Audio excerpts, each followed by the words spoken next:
Hello guys, আসসালামু আলাইকুম। আশা করি সকলে ভালো আছেন। তো আজকে আবারও চলে আসলাম আপনাদের মাঝে ছোট্ট একটি মিনি ব্লগ নিয়ে। তো আজকের এই মিনি ব্লগে আমি আপনাদেরকে দেখানোর চেষ্টা করব, এই যে দেখতে পাচ্ছেন একটি রাস্তা। তো এই রাস্তাটা কিন্তু গ্রামের ভিতর দিয়ে কিন্তু একটি রাস্তা। তো এই রাস্তাটির যে পরিবেশগুলো দেখতে পাচ্ছেন, অনেক সুন্দর একটি পরিবেশ। রাস্তাটি কিন্তু ছোটোখাটো হলেও কিন্তু অনেক সুন্দর পরিবেশ। এখানে কিন্তু এই যে দেখতে পাচ্ছেন, নেই কোনো যানবাহন, নেই কোনো আওয়াজ, নেই কোনো কিছু।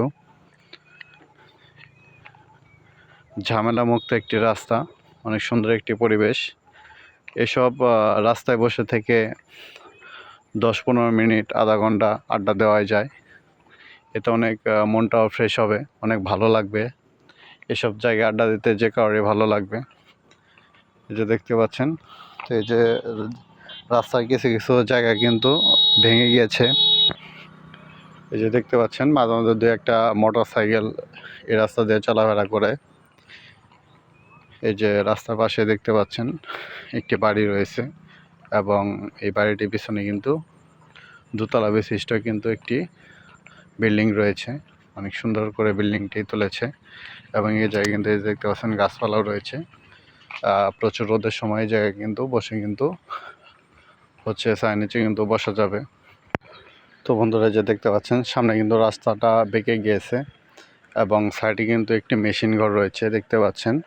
এই আশেপাশে যে জমিগুলো রয়েছে, এই জমিগুলোতে এই যে সেচ দেওয়ার জন্যই কিন্তু এই সামনে যে মেশিন ঘরটি দেখতে পাচ্ছেন, এই মেশিন ঘর থেকে কিন্তু এই যে সাইডে যে জমিগুলো দেখতে পাচ্ছেন, এগুলো কিন্তু সেচ প্রদান করা হয়ে থাকে। তো আগে তো মানুষ এই যে দেখতে পাচ্ছেন, এই সেচ যন্ত্র হিসেবে তারা যে মেশিনগুলো ব্যবহার করতো, ওগুলোতে তেল দিয়ে চালানো হতো। তো এখন বর্তমানে আধুনিক যুগের ফলে এগুলো কিন্তু এখন কারেন্ট দিয়ে কিন্তু চালানো সম্ভব হয়।